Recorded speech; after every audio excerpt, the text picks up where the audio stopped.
for major shakeup in the way the world finances and governs healthcare.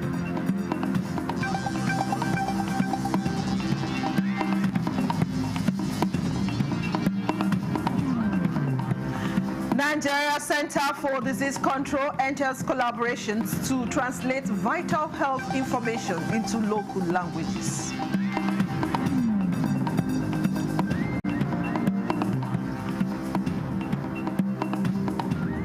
Guests on Good Morning Nigeria optimistic ahead of Anambra governorship election.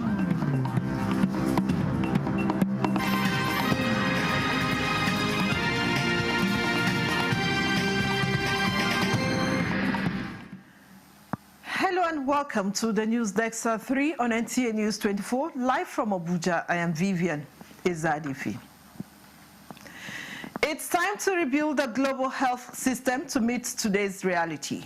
Global health actors at the 2025 World Health Summit in Berlin, who said this, are calling for a major shakeup in the way the world finances and governs healthcare.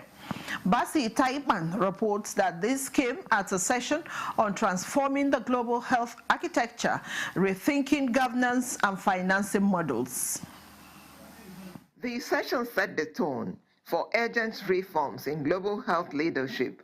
Speakers stressed that depending on donor aid is no longer sustainable. They called for fresh homegrown solutions, from fair health taxes to diaspora investment bonds, to help countries fund their own health systems. Albert Einstein, he once said, in the middle of difficulty lies opportunity. And indeed, we have no chance but to see it this way. In the light of the major crisis we are facing, we need to make the global architecture fit for the future, and we have to do it now. The health systems were crumbling. We must solve that. We must integrate, build one health system that addresses vertical diseases, but that's one system that delivers cost effectively. Panelists also appeal to wealthier nations and financial institutions to ease debt burdens on low-income countries so they can build stronger and more resilient health systems. This is why we came with the Africa Health Financing in a New Era. Some of you are calling that Green Book. This Green Book was the starting point. It's the most comprehensive document that Africa developed to address the issue of health financing. The 2025 World Health Summit brings together key global health actors, all united by one clear message: health governance must be inclusive, accountable, and locally driven. From Berlin, Basi Taibman, NTA News. Still talking health, to strengthen public understanding and promote better health practices. The Nigerian Center for Disease Control, NCDC, is collaborating with youth development organizations and language experts to translate vital health information into local languages.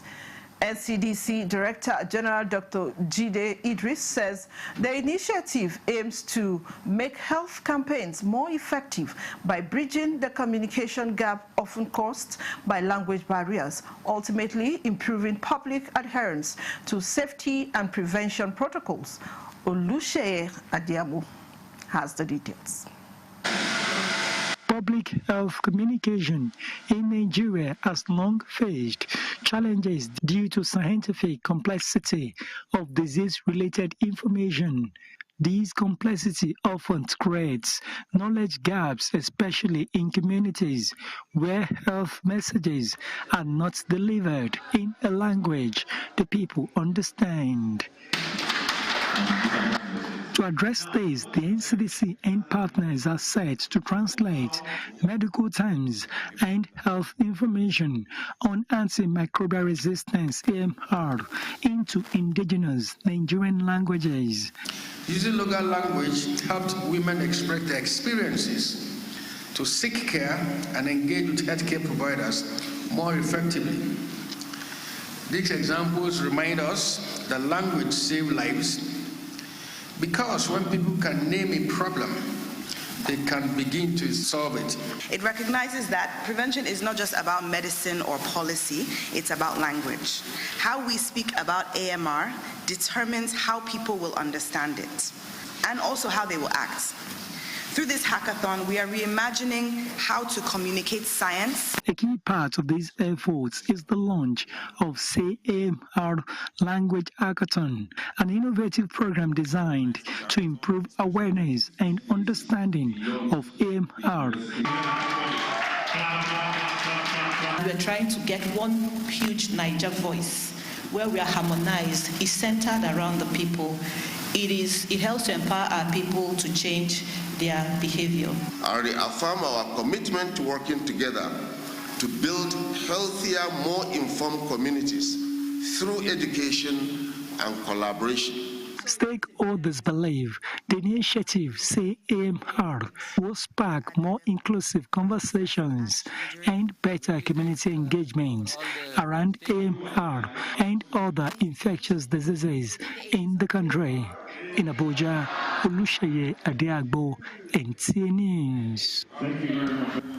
And to education now, the Academic Staff Union of Universities, ASU, has directed all its chapters nationwide to commence a 2-week warning strike from midnight on Monday, October 13, 2025, following the expiration of a 14-day ultimatum issued to the federal government.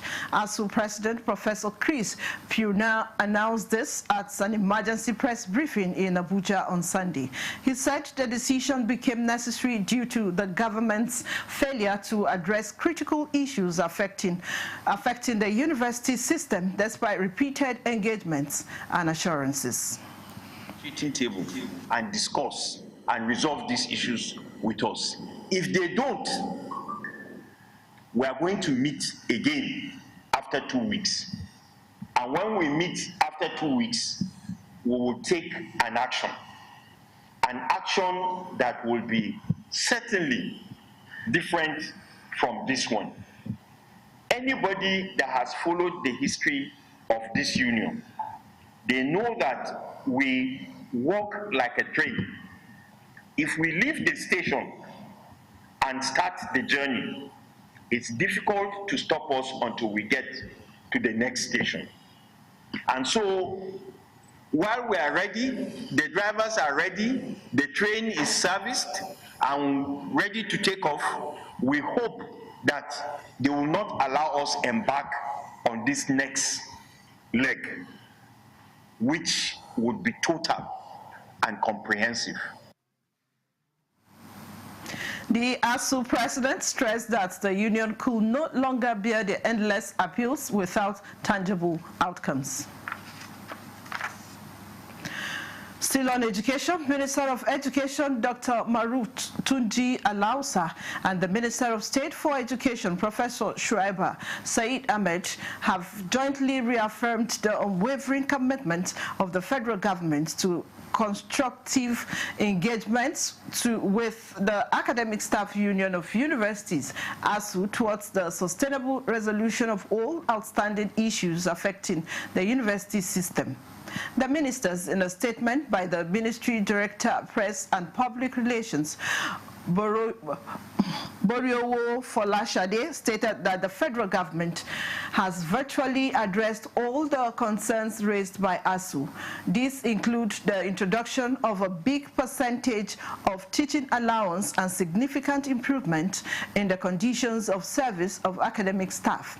The few remaining matters are those that rightfully fall within the jurisdiction of the governing councils of the respective universities, which have been recently reconstituted to handle such internal issues. They note that though the government had met the deadline for presenting its position to the union as agreed, ASU has chosen to proceed with the strike action. They, however, emphasized that the no work, no pay policy remains an extant labor law of the Federal Republic of Nigeria, and the government will be guided by this law should academic activities be disrupted in the nation's universities. The ministers urged ASU to reconsider its position and return to dialogue in the best interests of students and the future of Nigeria's education system. President Bola Tinubu has celebrated his son Sheyi on his 40th birthday, praising his leadership, discipline, and service-driven values. The president commended Sheyi's dedication as a husband and father, urging him to keep inspiring others. He prayed for wisdom, good health, and greater achievements that will continue to make Nigerians proud. Minister of Information and National Orientation, Mohammed Idris, has congratulated Mr. Danlami Modu, elected president of the Guild of Corporate Online Publishers. In a statement by his special assistant media, the minister described Mr. Modu, publisher of News Diary Online, as someone he had a personal and professional relationship for many years and is a thorough journalist who has proved his mettle in journalism. The minister also praised the former president of the Gold Cup, Mrs. Maureen Chibo, publisher of Real News Online, identifying her efforts in providing vibrant leadership to a galaxy of more than 100 online publishers and bequeathing a legacy of honor, dignity, credibility, and remarkable growth of the Guild. Idris urged the newly elected Gold Cup president and his executive committee to prioritize the unity of the Guild through a harmonious corporate relationship that will stand the test of time. This is the News Desk at 3 on NTA News 24. More stories when we return. Stay with us. The National Productivity Order of Merit Award goes to... tomato paste manufacturer to win the National Productivity Order of Merit Award by the Federal Government of Nigeria, endorsed by the Association of Private Medical Practitioners of Nigeria. This is an evidence of 100% natural goodness, great quality, and great taste. So eat healthy to live longer. Use Arisco tomato paste and products. 100% natural tomato. Better food now. Buy now and enjoy up to 20% discount.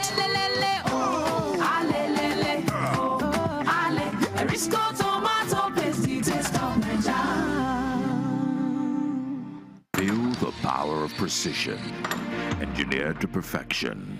Every component is crafted with care, and each design is meticulously tested.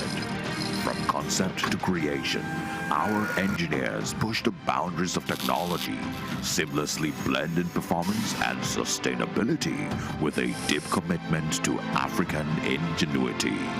Introducing the CNG Boss, a remarkable achievement in engineering designed to operate on compressed natural gas, a cleaner and more sustainable fuel alternative.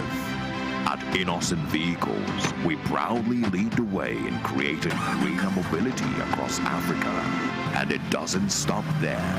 From SUVs to sedans, spacious buses to electric cars, Innocent offers a wide range of models designed to meet every need. Innocent Vehicle, the pride of African road. This is NTA News24. Welcome back. Countdown to Anambra governorship election. Guests on Good Morning Nigeria are optimistic that prioritizing the well-being of citizens, all stakeholders have committed to creating a conducive environment that upholds democratic values and guarantees safe participation for all. They believe this shift, if sustained, will change the narrative of violence hitherto linked to the state. Lydia Sampson reports. The previous Anambra elections faced challenges including violence, vote buying and logistical delays, which the guest noted undermined the credibility of the process and threatened public safety. In response, electoral bodies and security agencies have continued to ramp up efforts to ensure a peaceful exercise this time. INEC has instituted what is called Interagency Consultative Committee on Election Security. This is the time for them to swing into action. Make sure that they do security mapping. All the hotspots, likely hotspots, they should take out the bad boys in those environments so that people can have interest to come out. If we are able to get a situation in which the coming days there will be some kind of town halling where people can sit down and say, this is what I want to do for education, this is what I want to do for infrastructure, this is what I want to do for the different issues that the everyday Anambrarian contends with. I think that will be helpful. Proactive actions and measures suggested by the guests include enhanced voter education, campaigns, deployment of trained security personnel, and improved coordination with all stakeholders and community leaders to foster trust. INEC has been doing wonderfully well. Like I said before, in the last interactive section, they didn't do any partisanship, they didn't do any partiality. They treated all the political parties equally. Those that went, they gave out the soft copy of a voter register. So using that as a yardstick, entertain nobody of doubt that going forward, INEC will deliver. We are getting closer and closer to a situation that we always pray for in Anambra State. And what is the situation we usually pray for?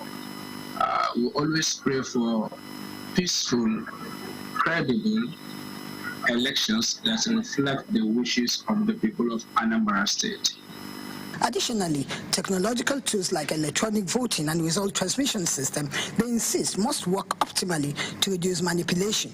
They are optimistic that the arrest of talisman believed to be untouchable, as well as introduction of stringent security standards, will help in timely deployment of sensitive materials and detection of suspicious activities.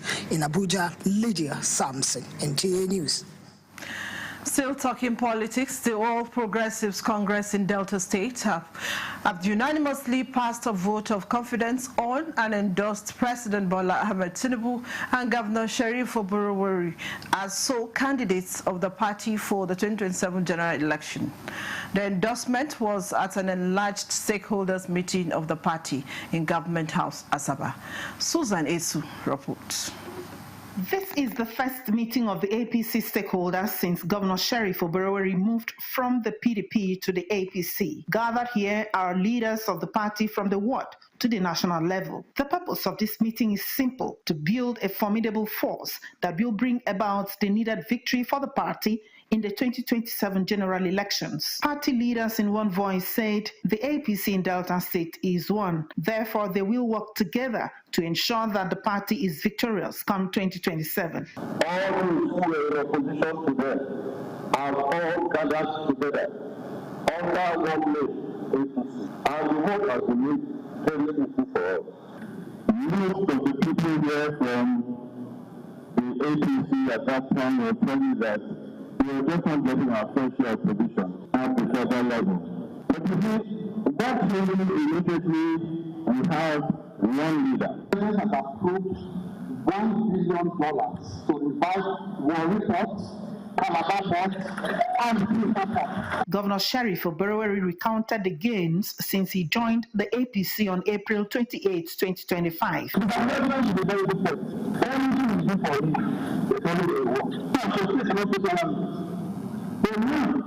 You can appreciate, you can execute contracts. Things are made possible because the reform of the president is working. High point was the endorsement of President Bola Ahmed Tinubu as sole presidential candidate of the party and Governor Sheriff Oborowori as governorship candidate of the party come 2027. In Asaba, Susan Esu, NTA News. As the climate crisis accelerates, disasters are multiplying and amplifying, devastating lives and livelihoods in raising decades of development in an instant. In this report, Mina Daniels takes a look at resilience and mitigation as the world marks International Day of the Disaster Risk Reduction.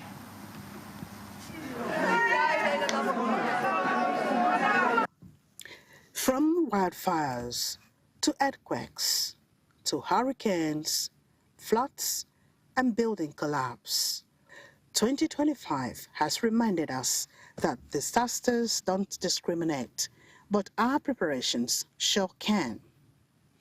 This year's International Disaster Risk Reduction Day, themed Fighting Inequality for a Resilient Future, calls to mind how much mile nations are willing to go in funding disaster management and ensuring a resilient future. Countries across the world, including Nigeria, focus on reducing disaster risk, investing in flood protection, investing in protecting assets, people, economic activity from the impact of natural hazards. Flooding remains one of the most recurrent and devastating natural disasters in Nigeria, with far-reaching impacts on lives, livelihoods, infrastructure, and communities. Thankfully, Nigeria is taking action.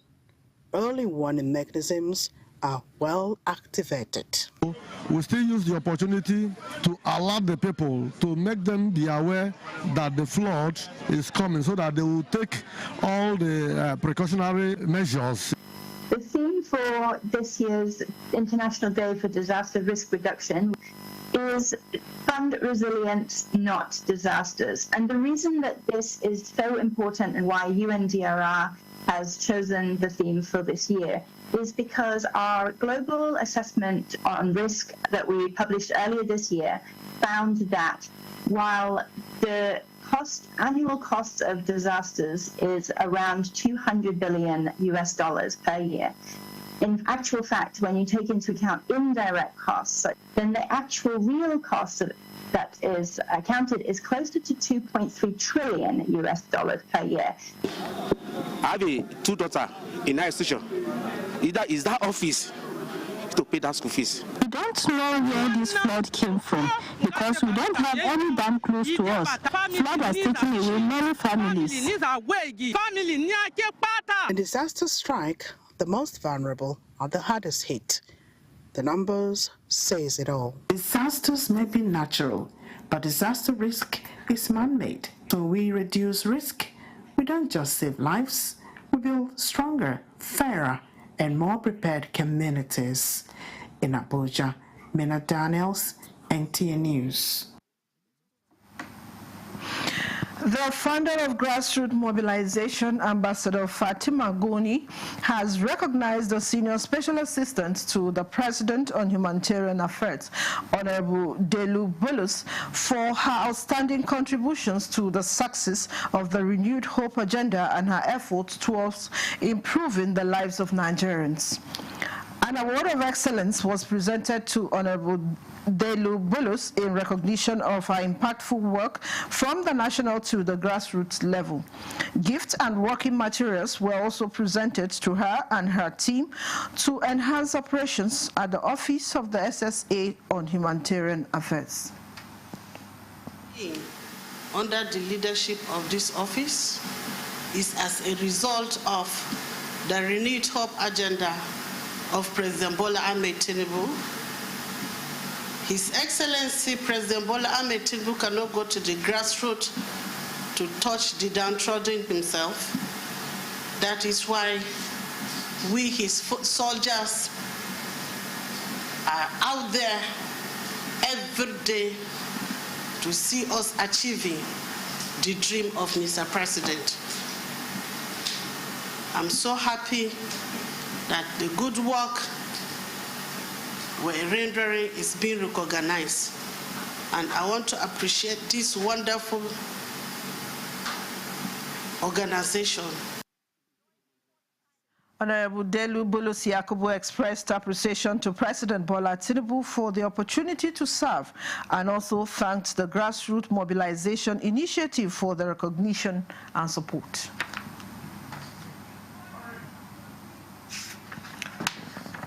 All right. The last 20 living hostages held by Hamas in Gaza are now back in Israel after more than 2 years in captivity. The hostages were kidnapped by Hamas during the 7 October attacks in 2023. Hamas is yet to hand over the remains of up to 28 deceased hostages. The hostage families group says only 4 bodies will be released today. In exchange for the hostages, Israel has released almost 2,000 Palestinian prisoners and detainees.